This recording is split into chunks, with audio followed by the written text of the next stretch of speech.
Nah, kalau di pembelian bagaimana? Nah, pembelian juga kurang lebih sama ya. Kita tinggal masuk dari menu pembelian, kemudian kita buat faktur pembelian. Nah, ini saya contoh simulasi transaksi simple ya di pembelian. Misalkan kita beli dari Eka Putra Seluler, nomor fakturnya misalkan 01. Kemudian kita beli apa nih? Kita beli Motorola misalkan ya. Beli berapa? Misalkan beli 4 unit. Kemudian harganya berapa? Misalkan harganya masing-masing senilai 1 juta ya. Seperti ini, kita klik lanjut, maka ada 4 juta di DPP, PPN 400, totalnya 4.400.000. Nah, berbeda dengan penjualan yang tadi nomornya sudah otomatis, nomor faktur pajaknya. Nah, di sini kita harus isi ya, harus isi manual sesuai dengan nomor dari faktur pajak yang diterima dari vendor ya atau pemasok. Di sini tanggal faktur pajak tanggal 6 ya, kita transaksinya juga tanggal 6. Nah, di sini nomor faktur pajaknya kita isi, misalkan 800 strip 21 titik 1234567 misalkan, contohnya seperti itu ya. Nah, kalau sudah kita tinggal klik simpan. Nah, itu contoh transaksi pembelian yang dikenakan PPN. Nah, bagaimana kalau misalkan ada transaksi pembelian yang ada uang mukanya dan kena PPN? Nah, sama tadi di penjualan harus melalui pesanan penjualan. Nah, di pembelian harus dari pesanan pembelian terlebih dahulu ya. Contohnya misalkan kita ada beli ke Mitra Perkasa nih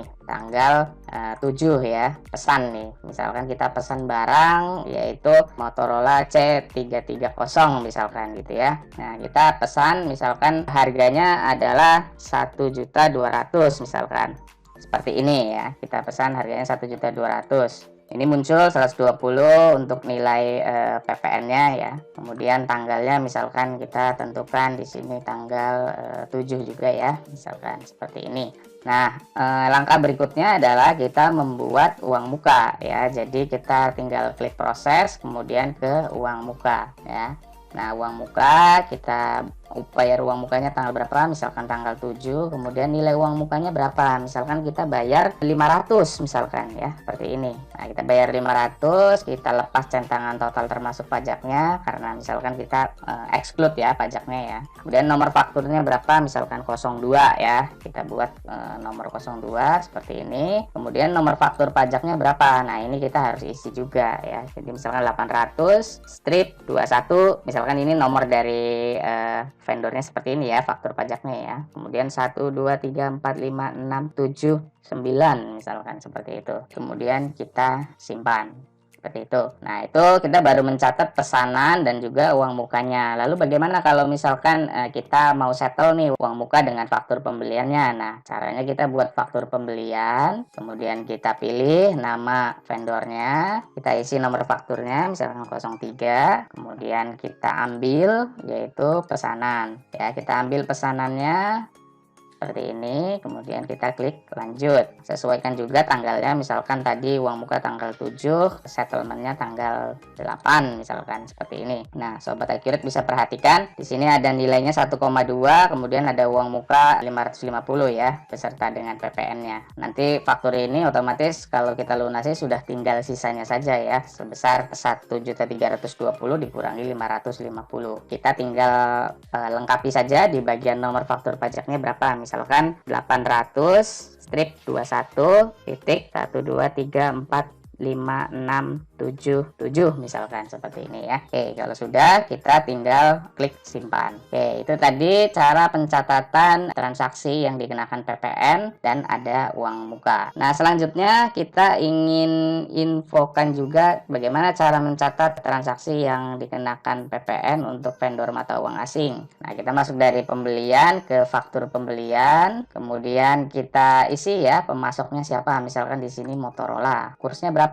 Misalkan tanggal transaksinya tanggal 9 nih. Kursnya misalkan 14.000, kemudian kurs pajaknya misalkan 14.200. Seperti ini ya. Nomor fakturnya misalkan saya isi 04 misalkan. kita pilih ya barang yang mau dibeli apa, misalkan Motorola C330, misalkan harganya $80 gitu ya. Nah, kita klik lanjut. Nah, di sini terlihat DPP-nya 80, PPN-nya $8. Ini juga sama, nanti subtotalnya ini dikali dengan kurs yang di sini, PPN-nya dikali dengan kurs yang ada di bagian pajak. Ya, kita tinggal melengkapi informasi misalkan tanggal pengirimannya tanggal berapa, dan juga informasi nomor faktur pajaknya ya. Misalkan nomor faktur pajaknya adalah 800-21.123456676 misalkan seperti ini. Kalau sudah, kita tinggal klik simpan. Oke, terakhir simulasi di pembelian, misalkan kita membuat transaksi retur pembelian. Bagaimana caranya? Caranya sama seperti retur penjualan tadi ya. Kita tinggal pilih pemasoknya siapa, misalkan Eka Putra Seluler, tanggal returnya berapa, misalkan tanggal 10, kemudian nomor fakturnya berapa, kita tentukan, kita klik ambil, lalu klik lanjut, tentukan berapa jumlah barang yang diretur, misalkan 1,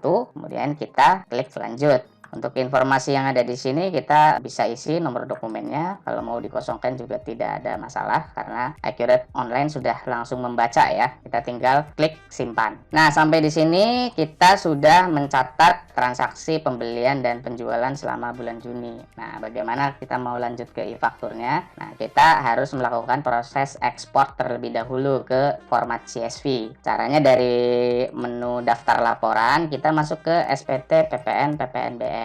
Nah, di sini Sobat Accurate bisa perhatikan ya, kalau kita range tanggalnya dari tanggal 1, katakanlah misalkan sampai tanggal 30 gitu ya. Kemudian kita klik refresh, maka di sini akan tampil ya, ada nomor faktur, kemudian ada nomor faktur pajaknya. Ini untuk pajak masukan. Nah, pajak keluarannya juga ada di tab satunya ya. Di sini akan terlihat nomor faktur pajaknya dan juga nomor transaksinya. Nah, yang Sobat Accurate perlu lakukan apa? Kita tinggal mengekspor saja. Kita tinggal langsung pilih aja ya. Di sini ada tombol unduh semua. Kita klik saja unduh semua. Nah, nanti akan muncul ya format zip. Nah, Sobat Accurate tinggal ekstrak ya. Nah, kalau sudah, Sobat Accurate bisa perhatikan ya. Di sana ada dokumen lain, pajak keluaran, pajak masukan, retur dokumen lain, retur keluaran, retur masukan. Selanjutnya kita tinggal buka aplikasi e-fakturnya. Misalkan contoh kita masukkan terlebih dahulu untuk format referensi nomor fakturnya ya. Kita di sini belum ada ya, belum ada. Jadi kita rekam dulu. Nomornya berapa? Nomornya 900 21 1234567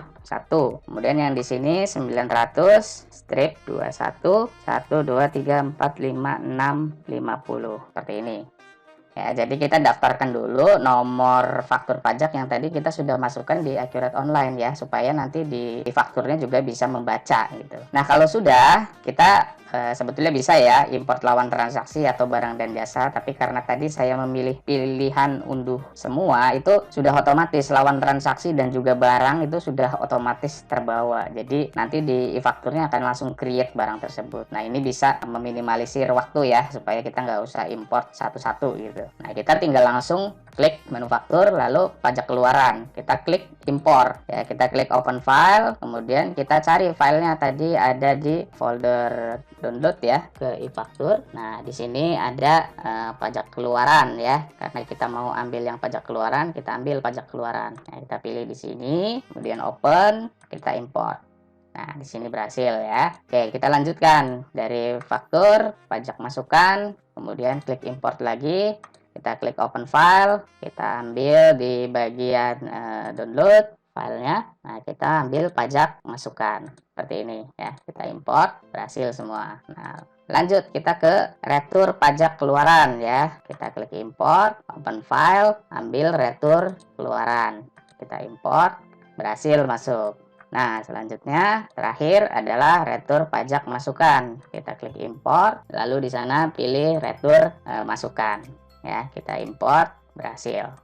Nah, untuk dokumen lain dan yang lainnya itu tidak perlu karena kita memang tidak ada ya transaksinya tadi. Jadi kita tidak mengimport yang ada di sini atau memasukkan transaksi yang ada di sini. Nah, bagaimana kalau kita ingin lihat contoh transaksinya? Nah, ini di sini kita bisa lihat ya di bagian administrasi faktur. Kita klik perbarui. Nah, ini di sini ada contohnya.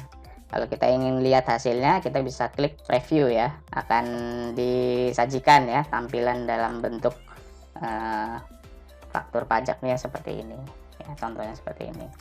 Nah, selain itu di Accurate Online ada fitur yang kita sebut di sini ya, di Smart Link ini kita bisa email faktur pajak ya. Tujuannya artinya apa? Untuk faktur pajak yang sudah kita buat, kita bisa kirim ke masing-masing pelanggan kita. Nah, caranya bagaimana? Caranya jadi dari aplikasi e-fakturnya kita harus download dulu ataupun kita harus upload dulu ya. Kemudian setelah sudah di-approve, kemudian kita download lagi dalam bentuk PDF. Nah, PDF itu yang nanti kita import ke Accurate Online. Caranya bagaimana? Caranya kita klik misalkan Ctrl All ya. Kemudian kita upload. Nah, sudah berhasil nih ceritanya nih. Nah, kalau sudah, baru kita Ctrl All lagi, kemudian kita klik kanan. Nah, di sini ada pilihan buat file PDF banyak file. Nah, kita pilih misalkan di sini kita masukkan ke folder download ya, kemudian ke e-faktur misalkan seperti ini ya. Nah, kita taruh di sini, kemudian kita klik save. Kita oke kan. Nah, kita tunggu beberapa saat, nanti akan ada informasi bahwa sudah dibuat. Tinggal klik oke, kemudian kita masuk ke Accurate-nya lagi ya. Kita tinggal klik di sini ada impor faktur pajak. Kita klik impor faktur pajak, kemudian kita ambil filenya. Tadi filenya ada di folder ini ya, e-faktur. Nah, kita ambil semuanya, kita open. Nah, otomatis Accurate akan info 4 file berhasil terimpor. Nah, kita tinggal klik tutup saja. Nah, untuk mengemailkannya bagaimana? Kita tinggal klik tombol email faktur pajak di sini ya. Nah, ini nanti kita tinggal centang-centang saja, kemudian kita tinggal send gitu ya ke pelanggan kita. Kurang lebih seperti itu Sobat Accurate. Cukup mudah bukan cara untuk setup dan juga proses ekspor impornya ke e-faktur. Pastinya Sobat Accurate akan dengan mudah memahaminya ya. Sekian dari kami channel Mastering Accurate. Terima kasih sudah menonton videonya. Jangan lupa untuk like, share, dan subscribe channel Mastering Accurate supaya kita makin tambah semangat bikin video-videonya. Oke, ciao.